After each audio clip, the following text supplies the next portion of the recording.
Привет, дорогие друзья! Ну что ж, вот и подоспело продолжение. Дорогие друзья, я долгое время полагал, что Литовская Республика является, в полном смысле этого слова, Европой. И я думал, там суды, я проходил суды в Европе, я видел, как это происходит, я подавал на клеветников, выигрывал эти суды, да. То есть я видел, как происходит в Западной Европе, скажем так, суды. И здесь я увидел, как это происходит в Литве. И, собственно, вы услышали, да, какие мне задавались вопросы, ваше отношение к Майдану, ваше отношение к Крыму и так далее. Напомню, один любитель животных, в частности, овцебыков из зоопарка, в 2019 году или 2018 году набрехал в отношении меня. Также ему компанию составили депутат Сейма, который привык, что на него никогда не подают в суды, он может ляпать своим языком все, что хочет. И там телерадиокомпания. Я, конечно же, подал в суд по обыкновению, и вот происходит суд. Происходит суд, и мне начинают задавать вопросы, которые как бы не относятся к иску, к моему иску, потому что я истец. Я хочу справедливости в суде. Начинают звучать вопросы по поводу моих банковских счетов. Я обращаюсь, конечно же, к судье. Что типа, это к чему? Но судья не возражает. Если у вас счет в российском банке Райффенсен, номер счета заканчивается цифрами 0978. Может быть, есть. Получали ли вы на этот счет 634 евро 21 мая 2019 года и 19 апреля 2020 года? Я цифры точно не помню, но это счет, куда идут отчисления от Google. Это зафиксировано, это задекларировано в Испании. Какие-то вопросы есть по этому? Может быть, вы можете указать, кто перевел вам эти средства? Это средства, заработанные в Google. У меня это задекларированные средства в испанских фискальных службах. Понятно, что вопросы звучат абсолютно левые, не имеющие никакого отношения к суду. Но они нужны для другого. Надо, чтобы я что-то проговорил, и надо бы что-то слепить из того, из чего ничего слепить нельзя. В дальнейшем это будет исполнено. Вы читали украинскую прессу, где вам рассказали о том, что Генеральная прокуратура Литвы начала расследование. Это вот из этого они слепили. Почему эти средства перевели граждане России? Граждане России не переводили эти средства, это увлечение. Когда вы задекларировали эти средства? Это не касается господина адвоката, во-первых, да? А во-вторых, я понимаю, откуда он черпает информацию. Он черпает информацию из социальных сетей украинских, где рассказали чушь о том, что кто-то, русские, перечислили эти средства и так далее. Никакие русские эти средства не перечисляли. Эти средства задекларированы. Я еще раз повторяю, за эти средства приобретена недвижимость. Задекларировано. А он не является фискальной службой.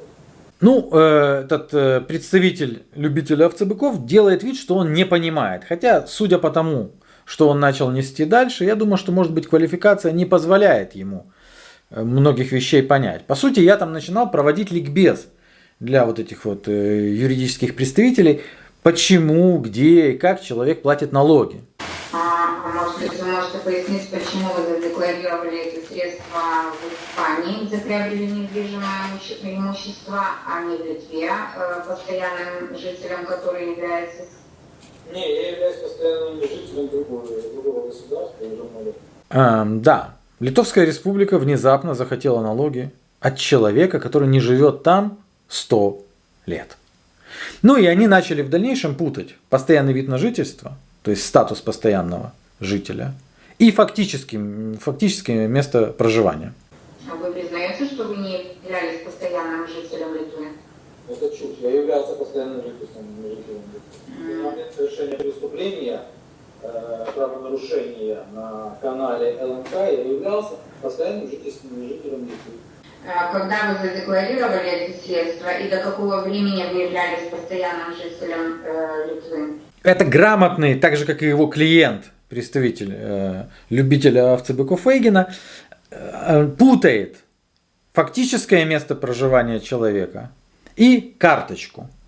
Такое бывает иногда. С особо квалифицированными юристами. Зашли эти средства на испанские банки, они тут же были, конечно, мною задекларированы, они внесены во все налоговые декларации. Все средства, которые у меня есть, задекларированы. А когда я перестал быть постоянным жителем Литвы, Ну вот здесь у меня указано, что это произошло 17 января 2022 года. Вопрос представителя. Декларировали ли вы полученные на счет в банке Райффайзен 670 тысяч евро в мае 2019 года в Испании, когда покупали недвижимость? Я, конечно, полагаюсь на госпожу судью, но я не понимаю, каким образом все вопросы личного финансового характера относятся к обвинению в педофилии и работе на грех. Я истец. Я сужу лжецов. К сожалению, судья не возражала против таких вопросов. Представитель говорил о том, что важны две вопросы, которые помогут выяснить, где истец понес ущерб, где он проживал, в Литве или в Испании, где платил налоги, где жила его семья, и все эти вопросы важны для рассмотрения данного дела. Не надо выяснять, где я понес какого-то рода ущерб. Дело в том, что юрисдикция уже определена. И даже если меня сейчас смотрят люди без юридического образования, у меня нет юридического образования, они понимают, что юрисдикция уже определена, поэтому идет суд. Ну, то есть, и вот таким вот ответом, в принципе, удовлетворились. Далее с упертостью просто барана продолжают спрашивать про налоги, которых абсолютно не касаются. Заплатили ли вы налоги с этой суммы 670 тысяч евро, которые вы получили на счет банка Райффайзен перед тем, как покупать недвижимое имущество 28 мая 2019 года? Я считаю, что представители не должны не волновать эти вопросы абсолютно. Эти вопросы касаются моей личной финансовой информации, финансовой структуры. Имеют ко мне вопрос, они мне задают, я на них отвечаю. Он не является представителем финансовой структуры. А вы платили налоги от этой суммы в Литве? А Литва какое к этому имеет отношение? Это главный вопрос. А какое отношение имеет Литва к этому всему? Это главный вопрос, самый главный. Это вывеска. Но далее я был вынужден начинать учить прямо в суде выдающихся юристов основам. Да, вы подтвердили, что являлись жителем Литвы до мая 2022 года, и постоянные жители Литвы обязаны платить налоги в Литве. Нет, я подтвердил то, что у меня документ. Я его даже показал. До 17.01.22. Но это не значит, что я являлся фактически жителем. Если он не знает, то он может провести отдельный ликбез. Для того, чтобы он понимал, что человек платит налоги по месту своего физического проживания, там, где находится его семья, там, где его дети ходят в школу и так далее. Это закон для всей Европы. Если мы сейчас будем углубляться в налоговое законодательство, то тут не хватит нам, наверное, одного заседания. Но, по всей видимости, передо мной был не очень грамотный человек, потому что он начал доказывать, что налоги платятся по документу, а не по фактическому месту проживания. Будем знать. Объясните нам, пожалуйста, где вы постоянно проживали с 2012 года? С какого года? С 2012 года, 2012 года. Я с 2012 года в разных местах постоянно проживаю. Может быть, вы можете объяснить, почему вы декларировали место жительства в Литве, если вы фактически не проживали в Литве? Не могу объяснить. В чем проблема? Тут меня судят. Или я все-таки обратился, и вот эти вот представители сейчас затягивают время, вместо того, чтобы ответить за свою клевету. Внимание! Теперь, как бы подчеркивая свою высокую квалификацию, в литовском суде мне рассказывают юристы, где надо подавать иски. Ну вот если тебя, допустим, оскорбили в Италии, а ты живешь во Франции, ты должен подавать во Франции. А оскорбили тебя в Бразилии, а ты живешь во Франции, ты должен подавать во Франции. Тогда, может быть, вы можете объяснить, если вы в течение 6 лет не живете в Литве, почему вы подали иск о защите чести и достоинства именно в Литве, если у вас здесь нет никаких социальных связей? Ну, если перед Ваш интерес исключительно в Испании. Ну, если этот господин юрист, то пусть он мне объяснит, а где мне следовало подавать?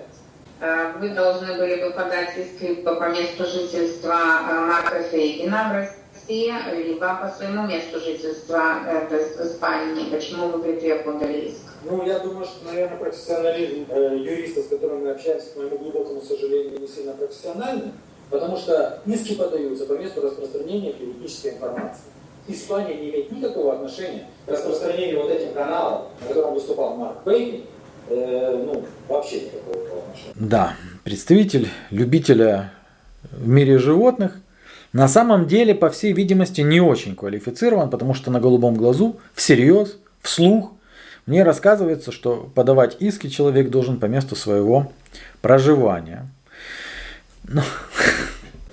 Еще один вопрос. Получаете ли вы финансирование для своей деятельности от путинского режима? Нет. Apskritai Lietuvoje gaunate pajamas? А в Литве какие-нибудь доходы вы вообще получаете? Нет. Нет. O lėšas taikote Lietuvoje? А средства хранятся в Литве? Нет. Нет. Tada ačiū už jų klausimą neturėsiu. Больше вопросов у представителя нет. Ну, как бы этим я подчеркнул свои тесные связи с Литвой, где нет ни места жительства, ни банковского счета, ничего, ни заработка, ничего. После этого грамотные, серьезные юристы из Генпрокуратуры Литвы решили открыть какое-то дело за неуплату налогов. В принципе, я жду аналогичного дела от Бразилии, от Португалии, и я думаю, Шри-Ланка должна подключиться, потому что я там тоже не живу 100 лет, но налоги им не плачу. В деле имеется справка, выданная Департаментом миграции, в которой указано, что с 2012 года вы проживаете в Литве. При ответе на вопросы представителей ответчиков вы заявили, что проживали в Литве не до 22 года, а уже 6 лет, в течение 6 лет не живете в Литве. И не можете указать, с какого конкретно времени. И сейчас будет задан вопрос. Я сказал не то, что я не проживаю, я хочу подчеркнуть. Я сказал, что по результатам выдающегося расследования Департамента миграции мы же не можем им не доверять. Но они еще раз попытались мне рассказать, что если я живу в пункте А в пункте Б на меня клевещут, то подавать в суд я должен в пункте А. Я, вы знаете, после этого даже немножко напрягся, но потому что думаю, если много раз звучит такая чушь в суде, может у них закон такой? Да нет, у них такой же закон, как у всех. Но мне еще много раз пытались это втулить. По вашему утверждению были распространены клеветнические сведения о вас, и в 2019 году, где вы находились в то время, где проживали в Литве? Но конкретно вот в это время, когда были распространены, по-моему, я находился в Германии или в Брюсселе, я точно не помню. Все, ладно, решили с этим. Пора заняться партией Шария. Еще раз, может вы забыли. Судят не меня, я истец. Но вот, что имеем. В публичном регистре в 2015 году была зарегистрирована общественная партия «Объединенная Украина», которая 5 июня 2019 года была переименована в политическую партию Шария. Ее руководителем в публичном регистре зарегистрирована Ольга Алексеевна Бондаренко. Кто она, кем она вам приходится? Руководителем, насколько я помню, она стала в 2020, наверное, году, то есть после клеветы в мой адрес, а Ольга Алексеевна Бондаренко является моей женой. По какой причине название этой партии совпадает с вашей фамилией? Я не знаю, возможно, моя фамилия понравилась. Есть у нас фамилии разные, там Ляшка, к примеру, партия. Мне нравится фамилия Ляшко, но там присутствует Ляшко. А здесь вот мне понравилось Шари. Они назвали Шари. Могли назвать Шевченко или там какого-нибудь Зеленского. Из-за чего вы не были внесены в списки кандидатов в Украинской Рады в 2019 году, и вы оспариваете, из-за чего вы это оспариваете в суде? Ну, я думаю, это за политической коррупцией. Ляшко Османовка для политики с коррупцией. Далее надо уточнить, стремился ли я стать депутатом. Вы, конечно, я читал комментарии, где пишете, да надо было послать на и не отвечать. Так я несколько раз сказал. Но судья не возражала. Более того, мне было сказано, что мы не получили ответ на вопрос.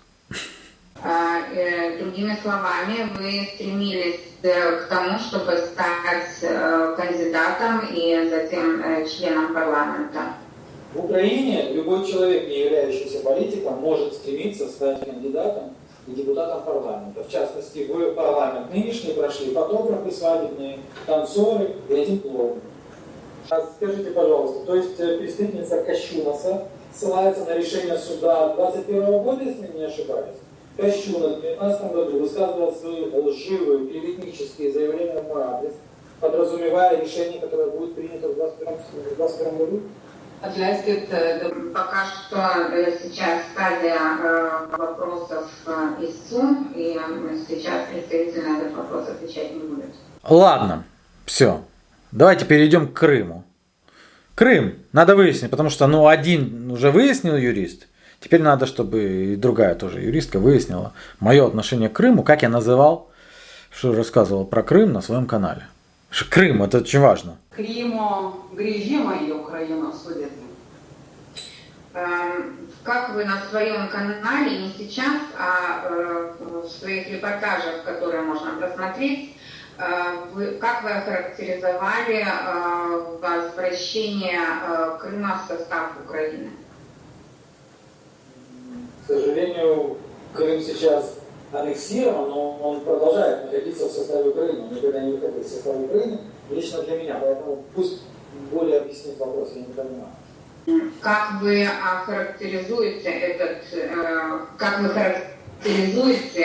возвращение Крыма на своем канале? Я не понимаю, возвращение куда? В Российскую Федерацию? Я не признаю Крым Российской Федерацией. И Москву, и Российскую Федерацию, если вы говорите на канале, что Крым аннексирован, и вы против этой аннексии. Конечно, неоднократно. Окей. А вы можете объяснить, как надо забрать Крым? Вернуть его в лоно Украины? Потому что без этого наш суд зайдет в тупик. А что вы объясняете на своем канале, что сделать для того, чтобы как де-факто, так и де-юре Крым вернулся? Я открываю сейчас, допустим, свой канал и нахожу 403 тысячи просмотров 7 лет назад о моей идее возврата Крыма. То есть я неоднократно, я так понимаю, высказывался по поводу того, как нам лучше вернуть Крым в юрисдикцию. Вот я призывал 6 лет назад Порошенко посетить Крым, к примеру, чтобы было бы показательно, что это наша территория, и наш президент туда прилетает и так далее. Я задаю вопрос, в чем, собственно, вопрос, но это игнорируется. Как я охарактеризовал Россию как страну? Они меня загоняют в угол. Как Россию. Как вы охарактеризовали тогда на своем канале Россию как страну? Когда? Ginčo laikotarpį, pavyzdžiui, nuo 14 iki 18-19 metų. В период спора, например, с 2014 до 2018-2019 года. Как я характеризовал Россию? Российскую Федерацию. Если уточняет адвокат, матюкался ли я, произносил ли какие-то обсценную лексику в адрес Российской Федерации? Не помню. А как вы характеризуете Путина на своих каналах? Как Путин. И Путина.